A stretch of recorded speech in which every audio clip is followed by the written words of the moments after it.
O silêncio parecia ter peso. Não era apenas a ausência de ruídos, era uma quietude espessa, quase material, que me envolvia como um manto de neblina sufocante. Eu não sabia há quanto tempo caminhava. Dias, horas, talvez anos. A noção de tempo havia se desfeito como poeira levada pelo vento, e eu já não possuía lembrança clara de quando dera o primeiro passo naquele território sombrio. Sabia apenas que caminhava menos, ou fugia menos, sempre em direção a lugar nenhum. A escuridão não era total. Uma claridade cinzenta, semelhante à luz de um crepúsculo eterno, pairava sobre o horizonte, sem aquecer, sem iluminar de fato. Apenas existia, como se zombasse da esperança que tentava resistir dentro de mim. Eu sentia meu corpo leve e ao mesmo tempo pesado, como se cada parte minha estivesse deslocada, sem pertencer completamente a lugar algum. Tinha fome, uma fome estranha, mais emocional que física, menos e sede, uma sede que queimava, embora eu não lembrasse qual havia sido minha última gota de água. Eu caminhava com dificuldade, arrastando os pés, enquanto pensamentos confusos giravam em minha mente. Tentava lembrar como chegar ali, e as imagens vinham desconexas, como fragmentos de lembranças atiradas ao vento. A cama da casa de saúde, os filhos chorando, minha esposa apertando minha mão, e o peso de uma respiração que se tornava cada vez mais difícil. Depois disso, apenas a escuridão, uma escuridão que eu acreditara ser o simples apagamento da consciência, mas que se revelara o princípio do pesadelo. De repente, uma voz ecoou de algum ponto indefinido. Suicida! Suicida? Criminoso? Meu coração disparou como se fosse saltar do peito. Olhei em volta, mas não vi nada além de sombras móveis, que pareciam dançar ao meu redor, em silêncio ameaçador. Não compreendi aquelas acusações. Por que me chamariam assim? Eu jamais pensara em tirar a própria vida. Eu lutei, inclusive resisti dias e dias contra a morte física, tentando permanecer vivo para minha família. E agora estava ali, sendo insultado por criaturas que não via. Por que dizem isso? Murmurei, sentindo a garganta ardida. Eu não morri por vontade própria, mas as vozes não se calavam. Vinham de todos os lados, se multiplicavam, se aproximavam, se afastavam, como se fossem a própria respiração daquele lugar. Suicida, repetiam. Inconsciente, desperdiçou a vida. A cada acusação, eu sentia como se um golpe invisível me atingisse. O chão parecia vibrar sob meus pés, e a neblina parecia engrossar, como se quisesse me aprisionar. Em certos momentos, vultos surgiam, deformados, grotescos, distorcidos pelas sombras.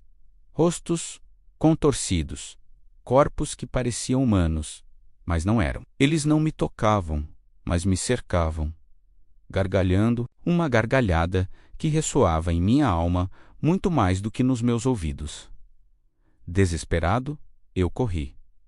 Ou tentei correr. Cada passo parecia exigir um esforço dobrado, como se o lodo da região quisesse me prender. Meu corpo estava fraco, mas o medo me impulsionava. Na minha mente só havia uma frase: fuja, continue, não pare.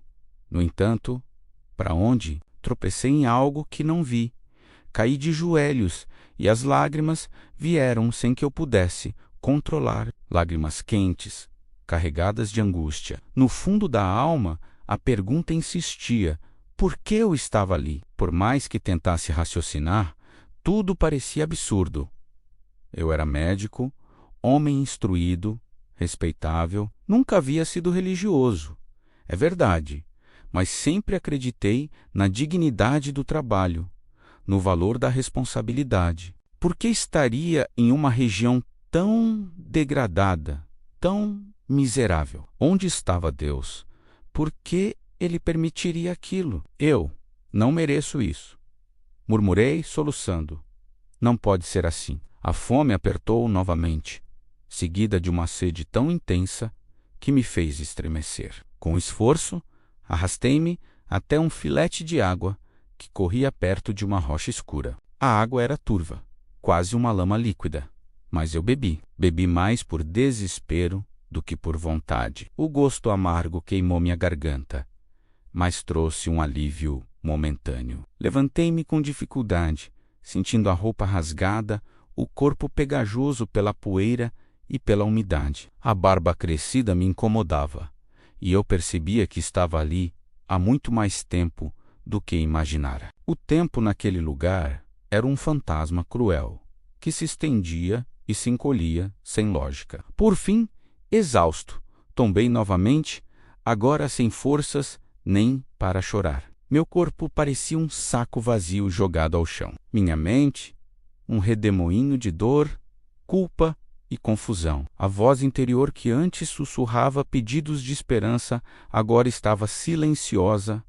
Eu sentia que estava desistindo, que não havia saída. Foi então que, num último suspiro de lucidez, ergui o olhar para o alto e murmurei: Deus, se ainda estás aí, por favor, ajuda-me. A prece saiu fraca, mas sincera, uma súplica nascida do fundo da alma, carregada da humildade que eu nunca havia experimentado. E naquele instante, algo mudou. A escuridão pareceu recuar ligeiramente. A névoa brilhou por um segundo, como um reflexo distante. E uma luz, suave, mas firme, surgiu à minha frente, abrindo a escuridão como uma cortina delicada. Dessa luz, surgiu uma figura, um homem idoso, de semblante sereno, olhos bondosos e mãos estendidas em gesto acolhedor. A barba branca lembrava neve ao sol, e uma aura luminosa rodeava seu corpo. Eu pisquei, incrédulo. Filho, disse o homem, com voz doce, não estás sozinho. O Senhor ouviu tua oração. As lágrimas voltaram, agora, não de dor, mas de alívio. A presença daquele ser dissipava a angústia como o sol dissipa a neblina. Quem é você? Consegui perguntar, entre soluços. O ancião sorriu. Sou Clarencio, apenas um irmão que veio buscar-te. Vamos, filho, teu sofrimento está chegando ao fim. E pela primeira vez, desde a minha morte, eu senti esperança. Uma esperança que me fez levantar e seguir aquele homem de luz para fora do meu pesadelo.